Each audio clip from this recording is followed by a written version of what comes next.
Hello, my name is Ibunda, and I thank you for taking time out of your busy schedules to listen to what I call Tales of a Convenience Store, the personal accounts of a shop owner.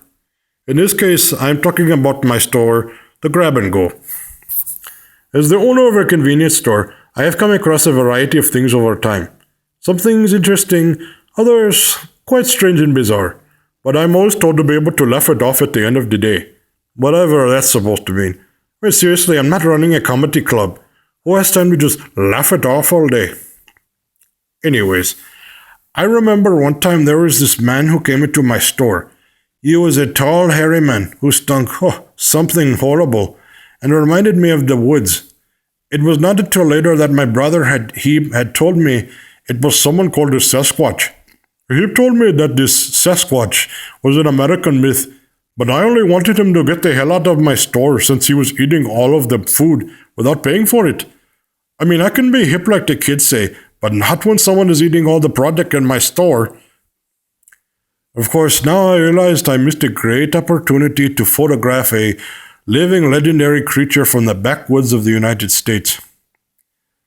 Probably would have made more than enough money. I was so worried about my produce, and here I missed a great opportunity. Whatever. Now, this is a little more of a stranger tale from my experience. It was one night when the store was open late, and my brother Ahib had gone home early, and I was looking after the store on my own. Around that time, there had been stories of a strange man who would appear in the middle of the night, scaring shop owners, and things would vanish, and, I just thought it was some kind of American ghost story or whatever they call them. But that was until it happened to me. While cleaning the floors, the wind began to grow very strong. So strong that the power would go on and off and the lights would flicker. While I swept, I suddenly thought I saw something out of the corner of my eye. But when I looked, nothing was there. It happened a few more times. But then finally, when I was behind the register, I looked intently and saw a strange and shadowy figure standing there. Slowly it started to creep toward the store, and I readied a plastic baseball bat I had confiscated from a vandal earlier in the week. Finally the power went out again, and the thing stepped inside. But with a quick movement, I whacked the thing in the head again and again and again. And it was not until the power turned back on that I realized it was Ahib. Oh, I was so angry at him for scaring me like that. And of course, he was so upset for me whacking him like a rug. But hey, what will you do? He told me he had come back because he forgot to turn on the new security system we had recently installed. Because like me, he was also very worried about this prowler in the night. Oh, I still get a laugh off of that. Now, I realize I'm most likely boring you with these everyday tales, but please allow me to tell you just one more story. This particular tale is from early on in my business owner career.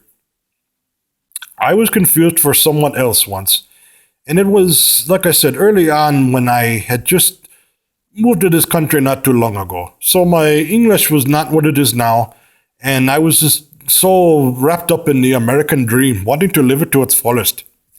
One day, a man in a very, very nice suit came into my store and asked me a few questions. And like I said, my English was not so good, so I did not understand what he was asking me. So my answers were very random and very strange to him. After some time, the man asked if I was someone who owed money to his employer. Well, I misinterpreted what this man had said, that he wanted me to join him for a welcome to the neighborhood party, gathering. And since I had not met any of the neighboring business owners, I thought, oh yeah, this is nice. They are welcoming me to the country. They are welcoming my store. All will be good. Going with him, I quickly learned that something was not right when a bag was put over my head and I was thrown into the back of a car. After what seemed like an hour, I woke to find myself sitting in a room where I was greeted by a man who did not identify himself. But he very quickly accused me of cheating him out of a large sum of money. He told me I had 12 hours to deliver the lost funds to him, or else not only would my life be at stake, but the life of my family. Eventually, the man realized he was mistaken and thought I knew too much, so he attempted to throw me in with the fishes or something like that, I think he called it. Anyways, it turned out there was a undercover police officer who was pretending to work for this man, but somehow he happened to catch enough evidence. I guess he was recording the conversation. And anyways, I was let go. Like I said, I did not fully understand it at the time. So after that, Heap started working with me, so I wouldn't have to be taken from the store so easily, and that's pretty much the end. Well, I hope you enjoyed these tales, and now I ask you to get the hell out of my shop. No, seriously, I'm not running a library. Move along.